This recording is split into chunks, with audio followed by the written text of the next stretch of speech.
जी अस्सलाम वालेकुम। आज हम बात करेंगे DHAs के अंदर रजिस्ट्री प्लॉट्स के हवाले से कि ये रजिस्ट्री प्लॉट्स क्या होते हैं, ये किन लोगों को मिलते हैं और किस चीज़ के अगेंस्ट मिलते हैं।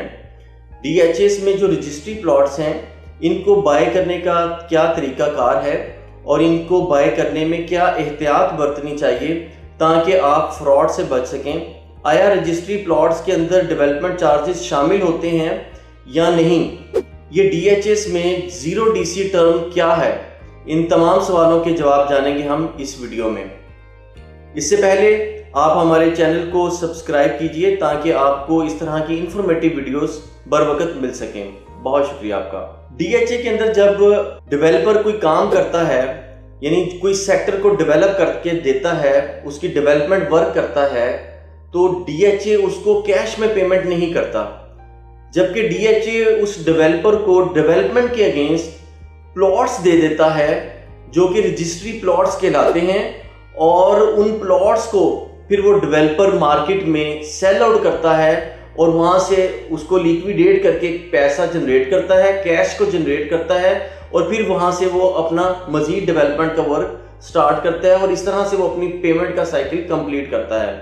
तो ये प्लॉट्स जो रजिस्ट्री प्लॉट्स DHA की तरफ से डेवलपर को दिए जाते हैं, इसको डेवलपर मार्केट में सोल्ड आउट करता है अपने किसी फ्रंट मैन डीलर के थ्रू, क्योंकि डेवलपर बिजी होता है, मसरूफ होता है, उसके पास ये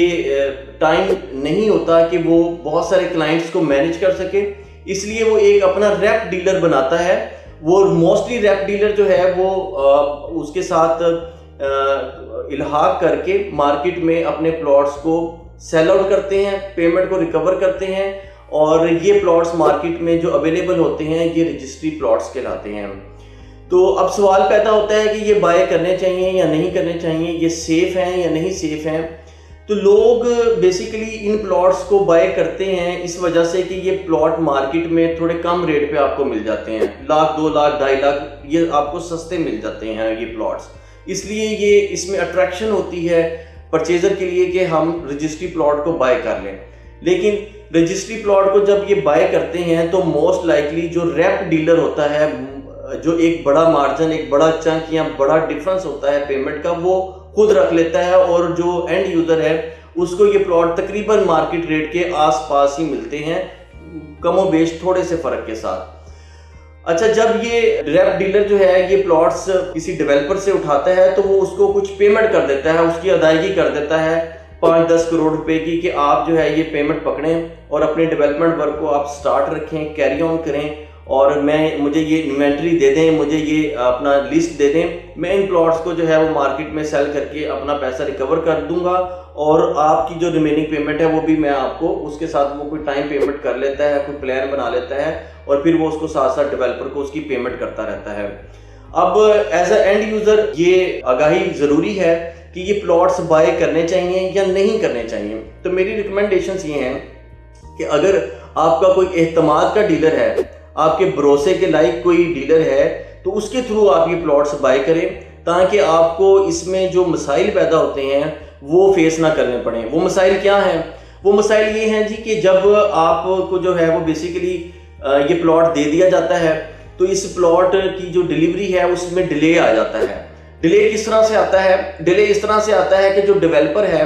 जब उसकी डेवलपमेंट की जो इंस्पेक्शन होती है DHA अथॉरिटीज़ की तरफ से कि ये मैंने जी ये 20% वर्क कंप्लीट कर लिया है तो इसकी इंस्पेक्शन कर ली जाए, वो DHA अथॉरिटीज़ में से इंस्पेक्शन टीम आती है, उसकी इंस्पेक्शन करती है, और वो उसको ओके करते हैं तो उसको शीट जारी कर दी जाती है डिफरेंट प्लॉट्स की। लेकिन उसमें इंस्पेक्शन के दौरान में ये भी देखने में आया है कि डिफरेंट ऑब्जर्वेशंस और ऑब्जेक्शंस लगती हैं डेवलपर के काम के सिलसिले में कि जी यहाँ पे ये रोड जो है वो इस मयार की नहीं बनी है, या ये इलेक्ट्रिसिटी वर्क इस मयार का नहीं हुआ है, इसमें ये चेंजेस चाहिए, हमें ये अमेंडमेंट चाहिए, या ये चीज़ें आप दोबारा से कंप्लीट करके दें, ये सीवरेज लाइन जो है वो हमें इस एंगल पे चाहिए थी। तो ये सारी चीज़ें फिर ऑब्जेक्शन ऑब्जर्वेशन में सामने आती हैं, और जो ऑब्जेक्शन ऑब्जर्वेशंस लगती हैं फिर उसको जो है वो डेवलपर दोबारा से कंप्लीट करता है, जिसकी वजह से वो प्लॉट्स की जो डिलीवरी है, उनकी जो ट्रांसफ़र है वो डिले हो जाती है। तो इसमें डिले टाइम जो है वो होने को तो मतलब 4-6 महीने भी हमने देखा है मार्केट के अंदर, स्पेशली डीएचए मुल्तान की मार्केट में 4-4 महीने के बाद, 5-5 महीने के बाद, 6-6 महीने के बाद लोगों को अपनी जो है प्लॉट्स की डिलीवरी मिल रही है। तो उसमें टाइम लग जाता है। उससे होता ये है कि वो डिलीवरी तो वो दे देते हैं आपको, लेकिन आप जो परचेजर है वो पैनिक कर जाता है, वो परेशानी का सामना करता है कि यार ये मेरे से फ्रॉड तो नहीं हो गया, ये मेरे से टोकन बयाना लेके जो है वो आगे पीछे तो नहीं हो गए, ये मुझे पता नहीं डिलीवरी देंगे भी कि नहीं देंगे, ये मार्केट अगर शूट कर गई तो मुझे हो सकता है डिलीवरी ना मिले। तो वो बेचारा जो है ना ज़मीन पे होता है ना आसमान में होता है, वो बीच में मुअल्लक हो जाता है और अपने फर्दर डिसीजन जो है वो इन्वेस्टमेंट से रिलेटेड वो नहीं कर पाता। तो इसलिए अगर आप ये पेन ले सकते हैं और कोई भरोसेमंद आपका डीलर है तो उसके थ्रू आप इसकी डील कर सकते हैं। इसमें फ़ायदा एक और ये हो जाता है कि इसमें सिर्फ और सिर्फ जो रजिस्ट्री के प्लॉट्स हैं इसमें आपको सिर्फ और सिर्फ मेंबरशिप फीस और ट्रांसफ़र फीस पे करनी पड़ती है, जबकि इसमें किसी किस्म के टैक्सेस जिसमें एफपीआर टैक्स और स्टैम्प ड्यूटी टैक्सेस हैं ये आपको पे नहीं करने पड़ते। तो वहाँ से आपको जो है वो एक्सपेंसेस में आपको कमी हो जाती है। तो ये दो चीज़ों की वजह से जो है ये रजिस्ट्री प्लॉट परचेज़र के लिए अट्रैक्टिव होते हैं, और जो डीलर हजरात हैं वो भी इसी जो है वो जाल में परचेज़र को बुन के तो फिर बांध लेते हैं, और फिर डिलीवरी तो जाहिर है वो डीएचए ने करनी है और डेवलपर के काम के अगेंस्ट होनी है। समटाइम देखने में ये भी आया है कि मुकम्मल तौर पे जो है वो काम भी कंप्लीट होता है और फौरी तौर पे जो है वो 8 से 10 दिनों में, 12 दिनों में, 15 दिनों में, 20 दिनों में जो है वो डिलीवरीज भी मेच्योर हो जाती हैं। लेकिन अगेन ये जो रेप डीलर होता है उसके इख्तियार में भी नहीं होता, डेवलपर के इख्तियार में भी नहीं होता। ये जो डेवलपमेंट वर्क होता है उसकी कंप्लीशन के अगेंस्ट जो है वो ये सारी आपकी जो डॉक्यूमेंट्स प्रोसेस में जाते हैं डीएचए के अंदर, जिसमें आपका आईडी कार्ड और तस्वीर शामिल होती है, तो उसको कंप्लीट होके बाहर निकलने में यानी वो डेवलपमेंट वर्क के कंप्लीट होने का और ऑथोराइज होने का, कंप्लीशन सर्टिफिकेट के वेरीफाई होने का जो है वो सारा उसमें रोल होता है।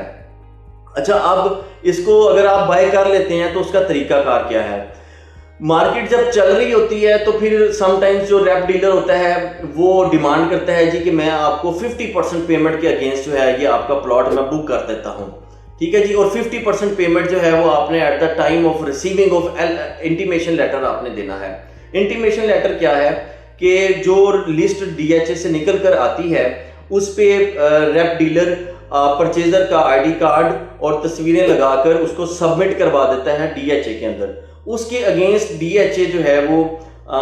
इंटीमेशन लेटर जारी कर देता है परचेजर के नाम का, परचेजर की ओनरशिप के अंदर। और उस पर जो इंटीमेशन जब आपको मिल जाता है तो आपने उसकी वेरिफिकेशन करवानी है डीएचए के ऑफिस में जाकर कि ये इंटीमेशन जो है ये मुझे फलानी कंपनी ने, फलाने डीलर ने इशू करवा के दिया है, मुझे ये वेरीफाई कर दें कि ये जो प्लॉट है ये डेवलपमेंट के अगेंस्ट डेवलपर को दिए गए थे, रजिस्ट्री प्लॉट ही है, ये इन्हीं के नाम बोलता है डीएचए के कागजों में, और ये इन्होंने जो इंटीमेशन लेटर मुझे इशू करवा के दिया है ये वेरीफाइड है, मेरे नाम पर है, मैं फर्दर इनको पेमेंट जो है वो रिमेनिंग अदा कर दूं। तो डीएचए में आप जब वेरिफिकेशन करवा लेते हैं तो उसके बाद आप इंटीमेशन लेटर जो है रेप डीलर से रिसीव कर लेते हैं और उनको रिमेनिंग पेमेंट दे देते हैं। जब मार्केट चलती है तो रेप डीलर 50% के अगेंस्ट भी काम करता है, निगोशिएशंस हैं आपकी।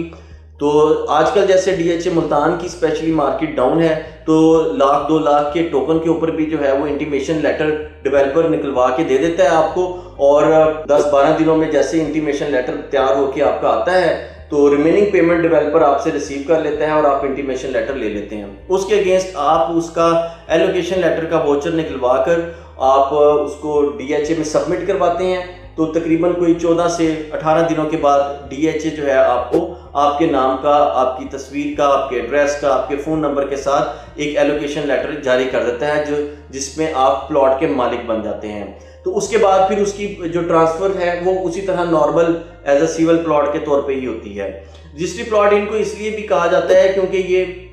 डीएचए जो है लैंड के अगेंस्ट जो उनको लैंड आती है उसमें जो प्लॉट्स की कटिंग होती है उसमें कोई 30% 36% जो है वो कोटा या जो पोर्शन है उस पर्टिकुलर सेक्टर का, वो डीएचए अपने पास विद हेल्ड रखता है ऑल द टाइम, और उसमें से फिर गाहे बगाहे इस किस्म के मौक़ों पर जो है वो इन्वेंट्री अपनी डिस्पोज ऑफ करता है, या कल को जो है वो डीएचए ने कोई इंस्टॉलमेंट पे प्लॉट्स निकालने हैं तो वहाँ से वो इन्वेंट्री देता है, या एनओसीज के लिए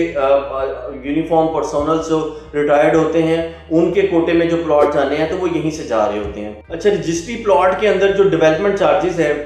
वो ज़ीरो होते हैं। इसको ज़ीरो डीसी डेवलपमेंट चार्जेस भी कहा जाता है, ज़ीरो डीसी प्लॉट भी कहा जाता है, लेकिन ऐसा नहीं है कि इसमें डेवलपमेंट चार्जेस लिए नहीं जाते। यानी अभी जैसे जो रजिस्ट्री प्लॉट्स मार्केट में अवेलेबल हो रहे हैं सेक्टर आई के, सेक्टर टी के, सेक्टर B1 के, उसमें डेवलपमेंट चार्जेस ऑलरेडी लगे हुए हैं, तो लोगों की 4-4, 5-5, 6-6, 8-8 इंस्टॉलमेंट डेवलपमेंट चार्जेस की मद में डीएचए को गई भी होती हैं। लेकिन ये ज़ीरो डीसी इसको इसलिए कहा जाता है कि मौके पर आपको जो है वो कोई डेवलपमेंट चार्जेस पे नहीं करना।